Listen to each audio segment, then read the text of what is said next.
You'd better tell the captain we've got to land as soon as we can. This woman has to be gotten to a hospital. A hospital? What is it? It's a big building with patients, but that's not important right now. More than any other genre, comedy brings people together, as the jokes have the magical ability to jump off the screen and into our everyday lives. Yeah, well, you know, that's just like, your opinion, man. However, there was one modest comedy that made more than just a modest splash on pop culture, and it introduced the world to a whole new style of comedy. My name is Borat. I like you. I like sex. It's nice.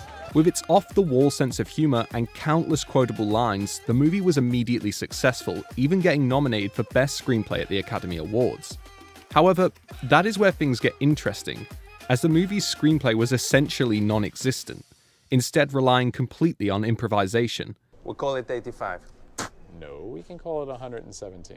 This may not sound that impressive, as a lot of movies will stack a cast full of comedians and just have them riff until they find something they can use. That escalated quickly. However, Borat was different.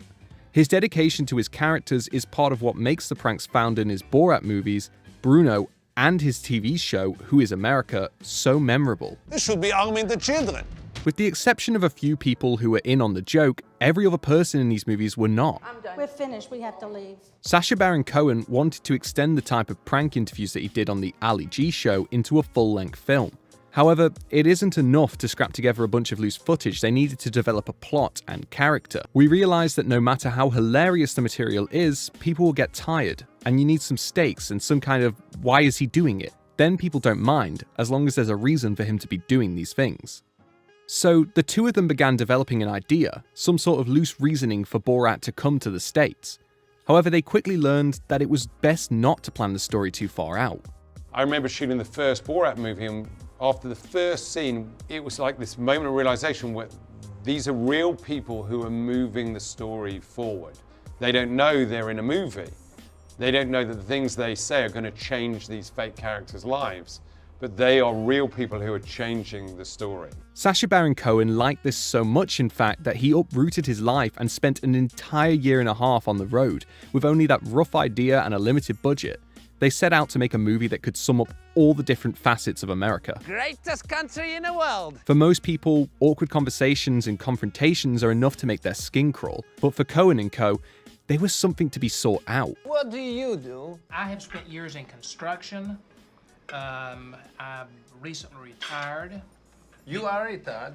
The point of their work is satire, putting a magnifying glass to the darkest parts of the world around them. The only issue with that is that people normally hide those parts. But by playing an exaggerated and cartoonish person, they are able to coax out the prejudiced things people wouldn't normally admit. Are women your slaves in Russia? No. Do you have slaves here?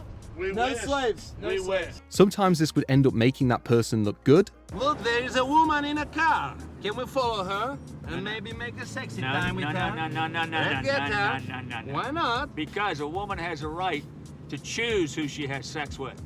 What? How about that? Or they would let themselves look very bad. Shave that dadgum mustache off so you're not so conspicuous. So you look like maybe an Italian or something. Yes. As far as from people looking at you. I see a lot of people and I think there's a dadgum Muslim. I wonder what kind of bomb he's got strapped to him. Yes. This strategy continued with the film Bruno, albeit he definitely took a more assertive approach this time around. The character of Bruno, a very out and proud gay supermodel, was chosen specifically to upset homophobes. This led to the masterstroke of the whole movie, in which Sacha convinces a group of Arkansas residents to attend an MMA match in the name of straight pride. The fight starts normally, with the people in the audience loving it, but then there is a sudden change in the night's entertainment.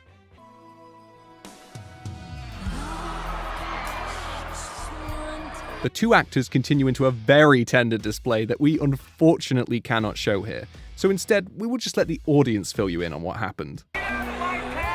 This big climax worked wonderfully for the movie, but almost caused a complete stop in the making of it. The crowd turned violent and started throwing chairs, glass bottles, and anything that wasn't nailed down at the character actor. This wasn't the first time this has happened, as something similar nearly broke out during the national anthem sequence in Borat. There are many instances where violence has broken out, even some where his life was in real danger. However, he keeps going with the bit, not just out of preservation of the project, but for self-preservation. This country in the world, all other countries, is the home of the gays. I go deep into character at that point. If it feels like it's going to get violent, then you can't. The worst thing you can do is crack and then realize that you're playing a character. So you can't go, hey, oh, I just want to mock you and expose your racism.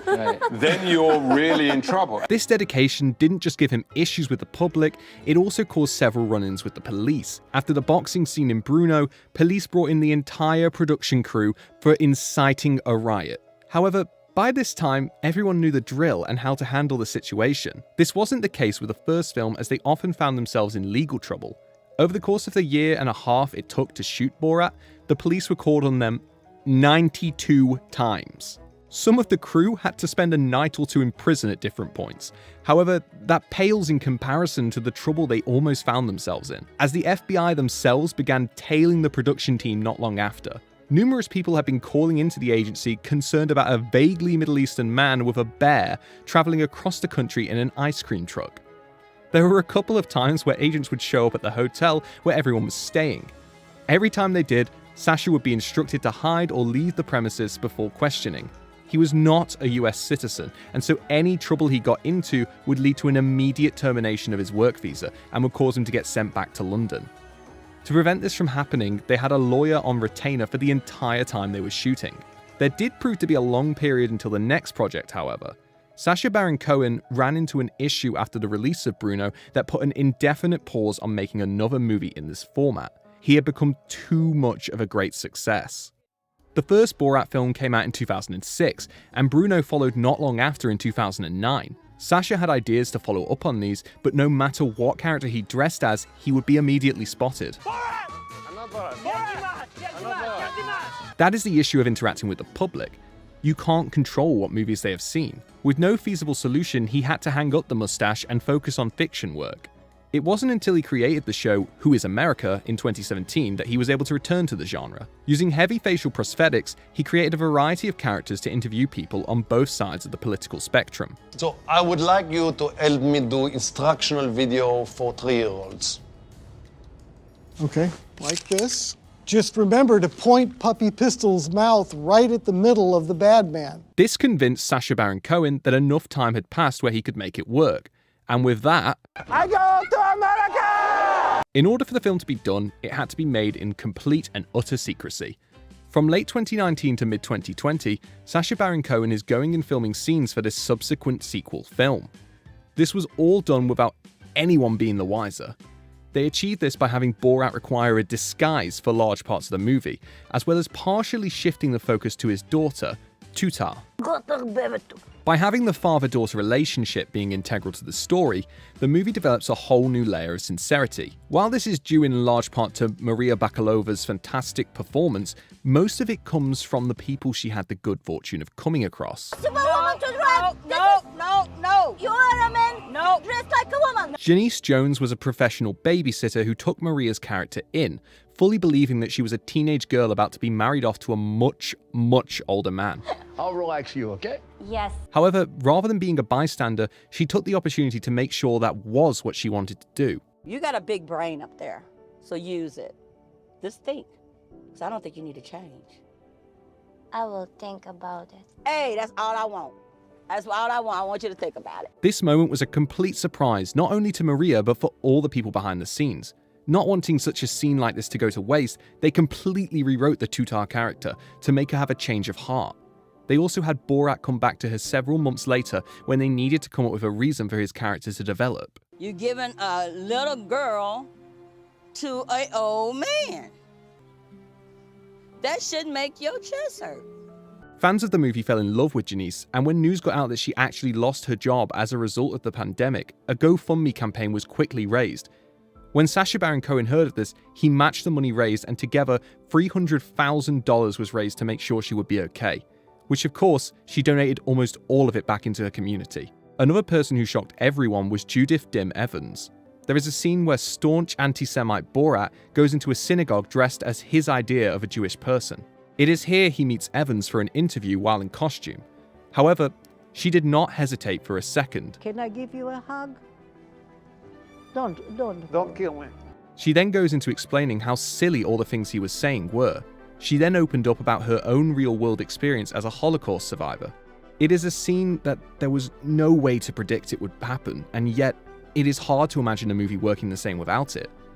One thing that we don't get to see is what happened right after the scene, as this is one of the few times in the filming of his movies that Borat broke character.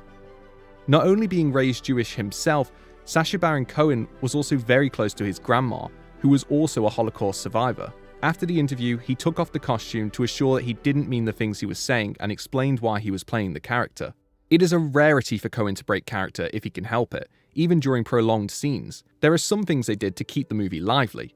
The dictionary that Borat carries around during the first movie is actually full of lines and bits that he felt the character would say. You look like Michael Jackson beat it. Man, you better get your... This proves that, even in spontaneous moments, there is still a lot of planning needed in filmmaking. It is moments like this that we will sadly be missing out on, as Sacha Baron Cohen has said that he has permanently retired the character of Borat, as there were many scenes while filming in 2020 that made him genuinely fear for his life. He is proud to have made the second Borat movie and happy that the movie was able to deliver the message he wanted it to. That is the power of working with real people. You never know what to expect from them. There are plenty who will do and say some of the most vile things. If your father was not here. But then you also get those who are good at heart. You shouldn't want to be anybody else but yourself. When you have a cast consisting of real people, you can be left with some of the most interesting and well-rounded characters of all.